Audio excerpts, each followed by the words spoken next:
الحمد لله رب العالمين، وصلى الله وسلم وبارك على نبيه الأمين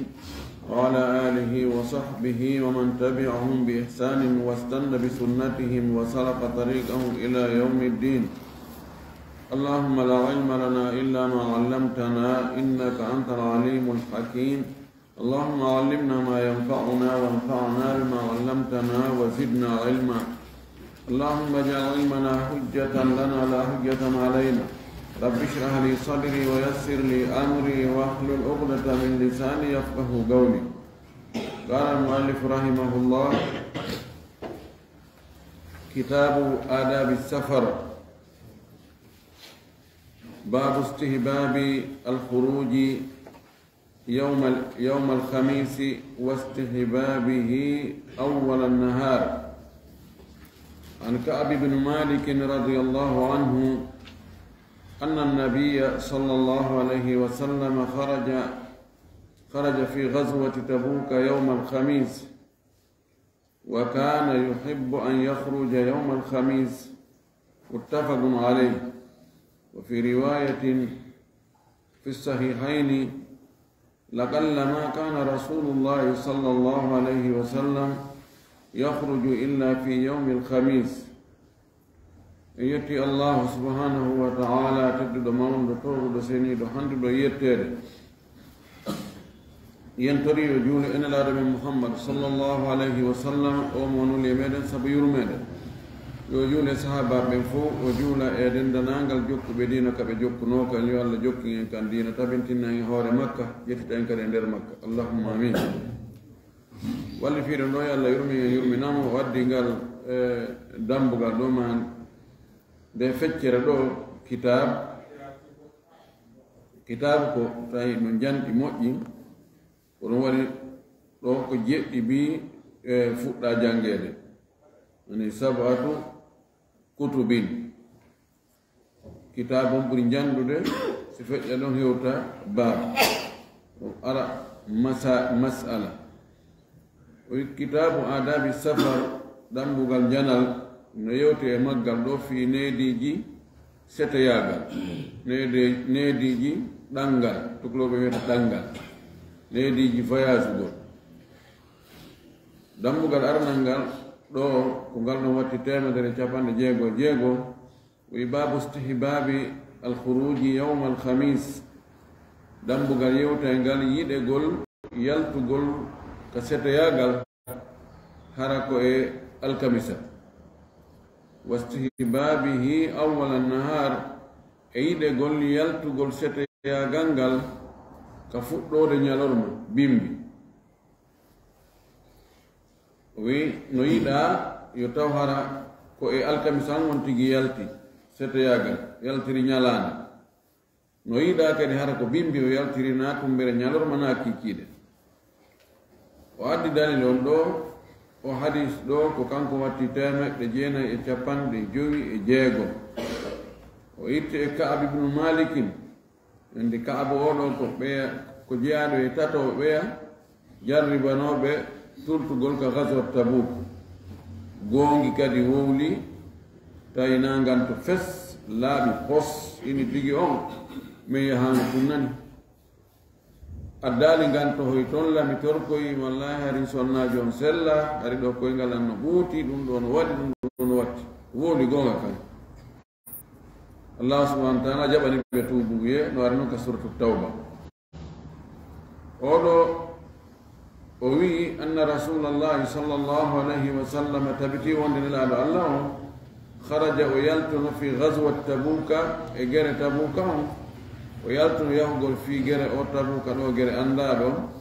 yawma alkhamis ko ñande alkamisa koye alkamisa bimbi o dawi. wa kana o laatinoke yuhibbu himo yiɗi an yahruja nde o yaltata yawma alkhamisi e ñande alkamisa. mo yiɗuno o laatino ko mo yiɗuno yaltirgol e ñalande simo setade hara koye alkamisa. muttafaqun alay no fotta e sellugol hadis o. wa fi riwayatin fi sahihain fa inno e riwaya goɗɗo goo كدفت سل للدين كالفهم سي البخاري كسي مسلم نتوم لقلما نفند مؤمن كان كون رسول الله صلى الله عليه وسلم الله يخرجهم ويلتست ياقل إلا في يوم الخميس سونا الخميس نفندها كون جاكا يوم يلتهم نما نفند كونو كو يلتهم نو كون ست ياقل هرنا الخميس ويدون دون دودان هل هذا خرج من مخرج الاتفاق من غير قصد دون واوي هرا فيبونير غول فيبونيرا دو يبيال يهغول وون الله ودا فيبونيرا يال كمس هرنا هولانغو نواي دارا او انياكي جوني تيجي اون فالا يال كون مي حبط هاي الكمس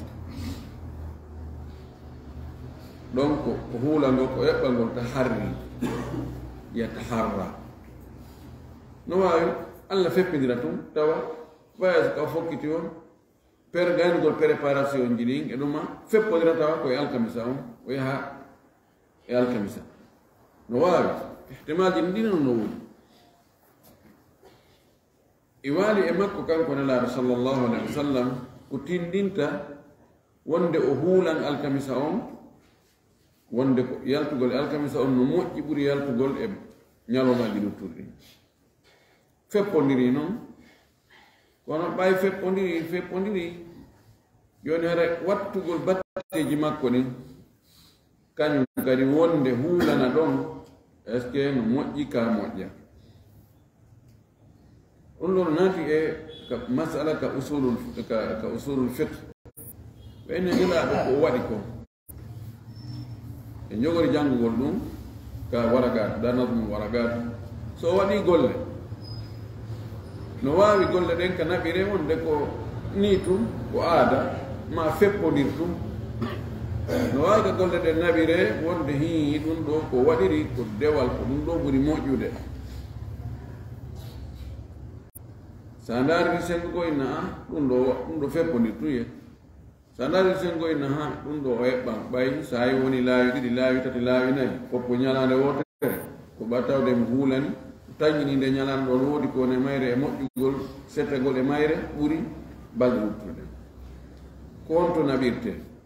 woɓɓe goyni non ɗum ɗo komin baabi al ittifaq ɗum ɗo hawrodir tum ñalaɗen fof kala si ñalaɗen fof kono fota kaala aɗa wiyeteni ñalade ɗo sa yalti e nde ɗo arsike o ɓeydo to ɓursi ko ndeɗa yaltuɗa aslan ko heɓete kom e ko heɓata kom fof ko windanoma ɗo a jibinede ɗum ɗon suɓugol ñalande ɓeydata ɗum ɗuytata ɗum woɓɓe ini ɗum ɗon ko non woni taban hakku man ko non woniri ɗon ko woni yande si tawi joni a waɗi goɗɗum ko nelaɗo waɗayno tawa hay wona dina o waɗiri ko aada kono a anni kadi saabu yiɗugol mo saabu yiɗugol ñentingol mo est ce que a heɓe baraji ko non yeddudal ngal woni ko ɓuri selde ɗo ko heɓe baraji wiyen joni tuggotono no gasa ko tuggori ko tawde o nawoyi o hato jinemo joni yani yawgol ngol no gasa o fuuyay ma o ƴetta joni yo tuggo fi yo tuggor ɗum wallitomo joni no an ko a kecco a hato jina e tuggor fes ko a filta cippo fusta tuggike fo ede empêché to nawigol wallitomo kono sa ƴetti joni ɓay nelaɗo tuggotomo min kadi mi waɗa e tuggor ɗum ka yiɗugol nelaɗo ko yiɗugol ñentingol on mi tuggoto min kadi ƴetta tuggoto ɗum tuggoro ha sabu ɗum est ce que ka heɓa e baraji ka heɓata baraji masalan nelaɗo no wanno metelol tareno metelol par ce que ko waɗi noon ko mbowka ko ari on tumati yimɓe tedduɓe ɓen ɗuma ko noon cuɗorta cuuɗani min kadi fi kala min ɗum nandema haara min noon fayda komi sukkami hatto ginama kono joni min kadi waɗay ɗum ɗon sabu ñentingol nela est ce que heɓe baraji ka heɓata baraji kala koɓe neddo ɓenni o ko waɗino aada ko joni nangi mo yinno ñamugol ɗum ɗo o ñamete ɗo an noon nandema hemo weele han o ñamete ɗo inna kono ɓayla mi naftuno ɗum ɗo no welanoma min kadi mi ñama haysi mi welirtalanno sifar no ɓeyni a heɓay baraji sabu ko giggol ngol watta ha hiɗa wiya joni ɗa ñentindena laare ɗum ɗon woɓɓeyni o koko waɗirno fi diina ko ɗum yamira ɗen ye ñembumo ko waɗirno aada e mbowka e tawde o ko ɗum ɗon kanko suɓi ko naturel e hisa waɗi ɗum ala baraji e mum kono ko ɓuri nandude kon ko wonde so tawi tun ko sabu yiɗugol mo ngol waɗirɗa ɗum ɗon harayɗa jogii baraji gam ngol yaltugol ɗo e alkamisa o menir noon no waawi tawa imo faamuno wonde yaltugol e alkamisa ono moƴƴi ɓuri yaltugol e ñalowmaji luttuɗin ko ɗum waɗi ɗon o ɓurayno yaltude no waawi feppondirtu wala kullin ala ñalande ko kanko nelaaɗo sallah sallam o makanaade en e maako makko wonde nde ɗo ñalande ko nde ɗo ɓuri moƴƴude yaltugol safari yaltugol e nde ɗo no ɓuri yaltugol e nde ɗo huulane so yaade safari huulane nde ñalande ɗo kono noon mo eɓɓi wonde yalti e alkamisa o sabu yiɗugol ko nelaaɗo wattugol batteji makko ɗi basi ala haray ella alaano moy hadise ɗimmo on ɗo kanko watti 950 وعن صخر بن وداعة الغامدي الصحابي رضي الله عنه اتما يودو صخر بن وداعة وصحابة بني غامدة وجيا أن رسول الله صلى الله عليه وسلم قال وندن على أماكي وما كان اللهم بارك لأمتي في بكورها الله باركنا نندي مفتي عندن كبيمبي مجي كدوال مجي بكور لويتا البكر كوكو أتي كوكو تاوتا غوتون أتاك نوالي جيو وتاوتا هاري جومباك ها هنده on ɗon ko wiyete ko bikre dikkuru ɗum ko wiyete ko bikre woni gorko woni debbo ko atti monti atta jibine dew piindi an leggal ngal piindi attondi e fiinude ni min ko bakour ko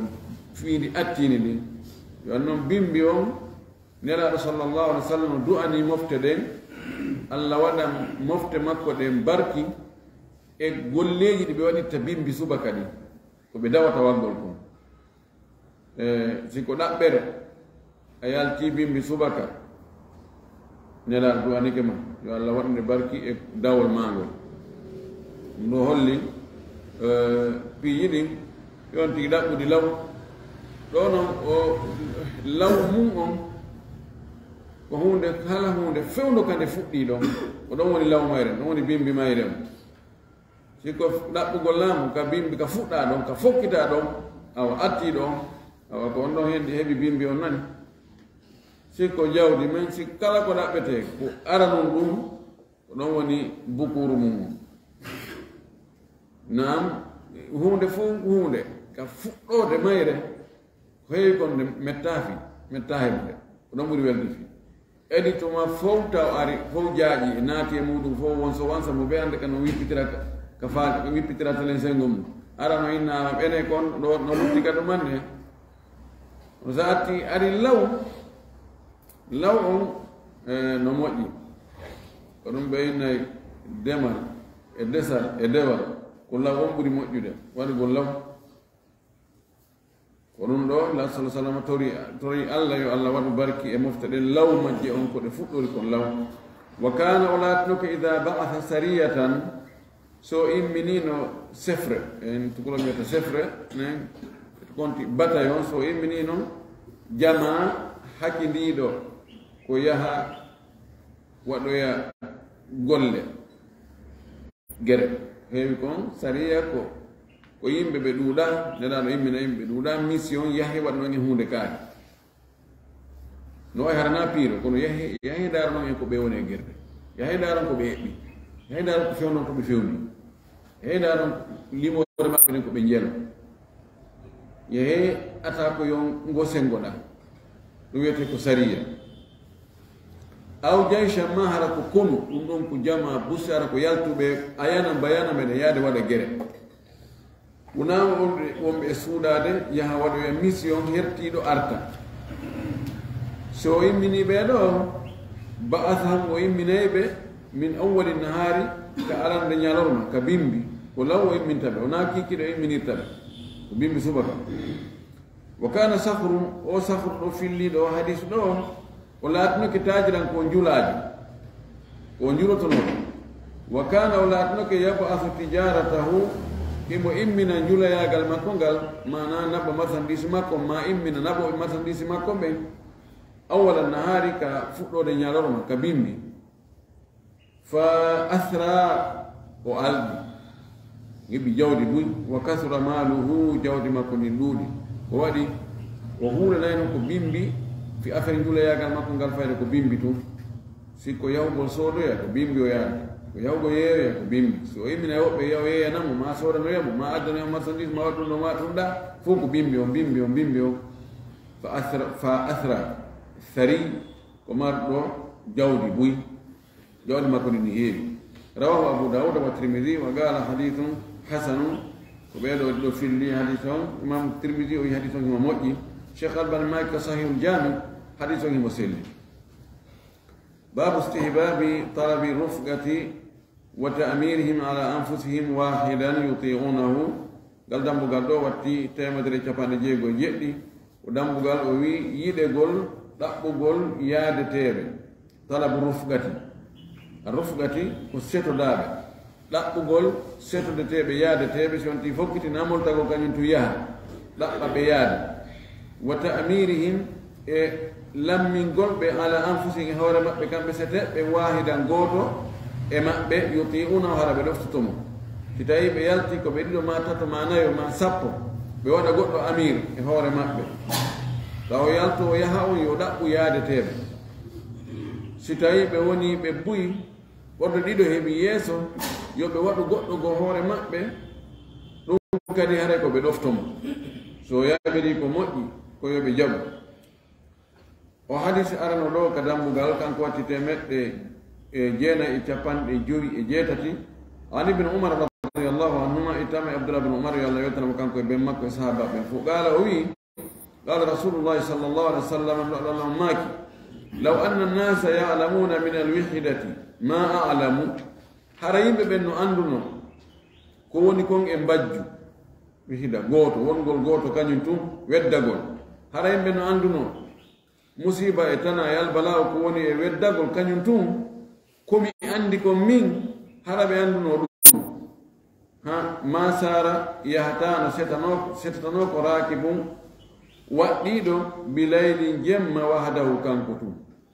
hara danger ko wonno kon e yahugol kañum tun hara yimɓe no annduno ɗum wono mi anndiri gooto yahatano immatano ko waɗɗo yalta jemma yaha kañum tun wonde e danger rawahu lboukhari ko fillede to ko imam lboukhari hadis heeɗo ɗon on kanko watti temeɗɗe jeenayi e capanɗe joyi jeenayi wan amri bnu shoaibin an abihi an jaddihi ittama e oɗo qala o wi'i qala rasulullahi sallllahu alih wa sallam nulaɗo allah on maaki arrakibu waɗɗiɗo gooto cheytanu ko cheytani warrakibani waɗɗiɓe ɗiɗo cheytanani ko cheytaneji ɗiɗi wathalathatu waɗɗiɓe tato seteɓe tato rakbum ɓeɗo woni setewol comme fanda ɗo wonde wonti ko cheytane o andi neɗɗo gooto kanko tun waɗugol mo ko boni no weliti ha wayne alaɗo mi hersata min tu ko heewi ko neɗɗo ndemo waɗa piiji bonɗi ɗin ara mo weddi kanko tun ko ɗum waɗi weddagol ngol haray mana yo weddirɗo himo wondi e cheytane cheytane no wawi folugol mo ɗo ŋeña waɗi herseteɓe ala mbaade ko heewi ko wonti itta o ndaara so kanko tun awa ko boni ko noon o yanana ko boni kon ɗiɗo kadi no weli fii ha ka ɓe yewta ɓen ehni hay waɗa hunde kaari ɓe ɗiɗo ɓenke ko goɗɗo maɓɓe tawte o heña ko siko tato woni nayo ko ɗon ɓurata mettude fii ɓe fof ɓe fottu hunde wootere mana sheytane waawugol neɗɗo gooto no weeɓi haa tentini jooni tinama rakib ko settejo wonɗo kañum tun e burure kanko tun sheytane foolugol waɗogo waɗa ko boni no weeɓi sikko ɗiɗo kadi ɗon kadi fayin sattali taw han ko si ɓe woni ɓe ɓuyi ko ɗon haɗa sheytane yawata foolugol ɓe ko ɗum woni ko fanda ɗo si woni ɓe tato haɗa yaaɓe woni setewol go yanugol e maɓɓe ɗo welata fi kamɓe kadi gooto suuta gonɗon waɗa ko boni ɓen e ko ɗum ɗa gerde kaari minen sa wi ɗum ɗo min woloye mamin waɗa hunde kaari ko ɗum woni ko fanda ɗo ani hiwgol ngol hiwagol ngol no wondirɗa yimɓe ɓen wo tentiniɓe moƴƴuɓen ko noon hiworɗa no weddorɗa an tun wo sheytane ko noon welata ɗum no andi no wawi wo kulle ɗen ko heewi ko nde ɗe ñaama kulle ñamfeje ɗe nde ɗe ñaama kulle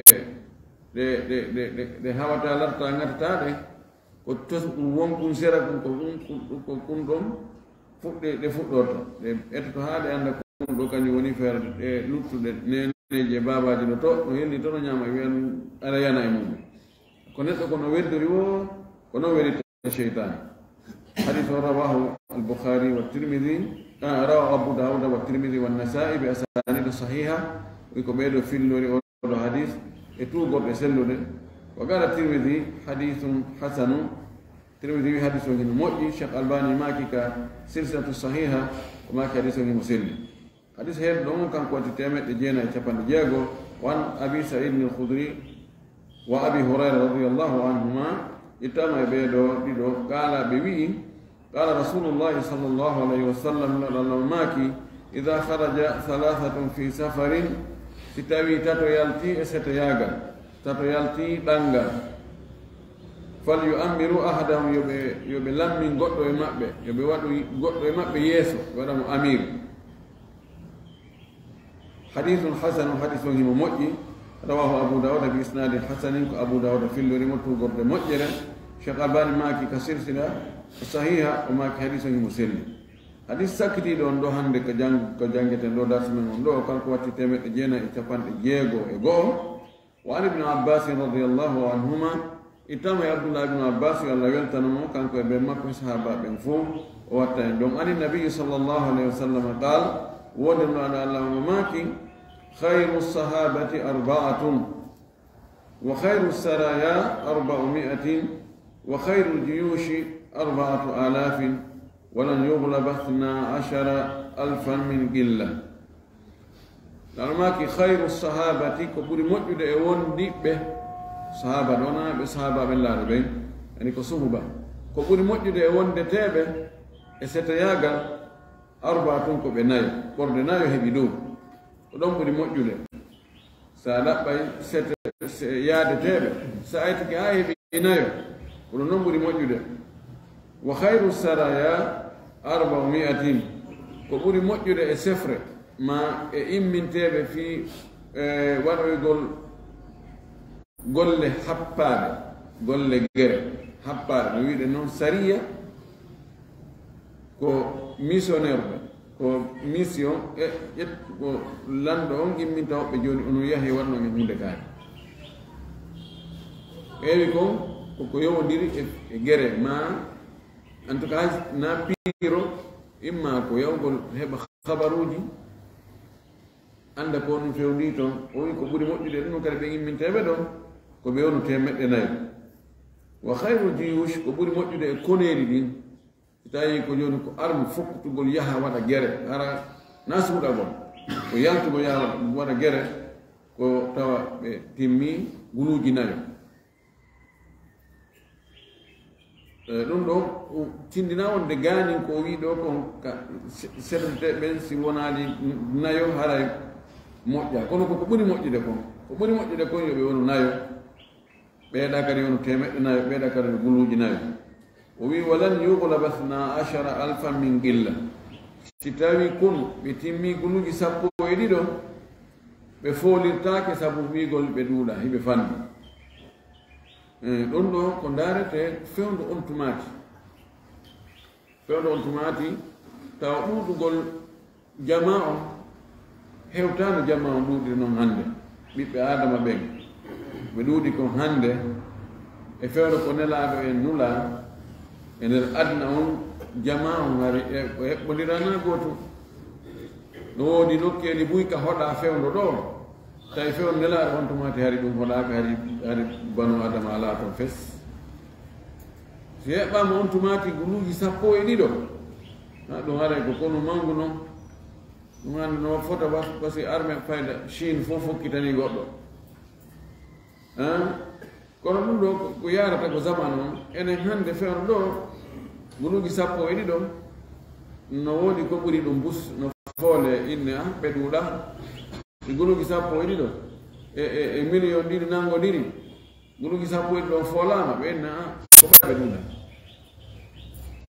ko nisba on daarete fewno ɗon on zaman ɗo kono wona fewno ɗo ni wona million ɗiɗi militaire ɓe nangodirama gueɗe ɓe foolama ɓe nanoɓe wakkilaki tun na ɗo fandugol maɓɓe ngol ko Allah andi ko honno woni ko fanda ɗon kono min ko noon mi woni komin famiri fewndo nelaɓe ko makata ɗum ɗo yimɓe haɓoɓe ɓe woni guluuji 12 si ɓeɗo yeehi ɓe fooloyama haray wiyatake ko ɓayɓe ɗumɗa ine to ko fowre ma ɓe wakkilaki ma ko aala woni ɓe mara kono moodi ɓe ɗuuɗi e ɗum woni nawdema si yimɓe timmi guluuji 12 ɓe foolatake ɓe foole kono wiyatake ko ɓayɓe ɗuuɗa fewndo on tumaki no faamo e hadise on fayda kala ko nanguɗa e golle ɗuɗɗingol golloɓɓen no moƴƴi siko setodeteɓe e to heɓaɓe buy si tawi lanɗo on immina e woɓɓe goo mission waɗoygol opération yo waɗuɓe yo ɗuɗɗinɓe taw fanɗi taw ƴettu ko ɓuri fanɗude kon yo ƴettoy maximum on taɓe yahoy ɓe heɓa toon ko juhiɓe si tawi ko arme ko guerre fokkita yo naɓe kadi maximum o yo naɓe yimɓe wus ko ɗum woni ko fanda kon ɗum ɗo ko waɗgol sabu on e to sabu on hara ko maximum sabu on ko ɗum on tigi waɗi yeeston noon musabbibu on waɗa ko muuyi ko ɗum ko allahu subhanahu wa taala o hadise on ɗo ko fillima ko Abu Dawud e Tirmidhi imamu Tirmidhi o wi hadise on himo moƴƴi Cheikh Albani maki silsila as-sahiha o maki hadise on himo selli en torki Allah subhanahu wa taala yo no faami dina kam faamu selluɗo o arsika en kadi gollitinde ko faamu ɗen komo jaɓani en kadi ko woni gollude ko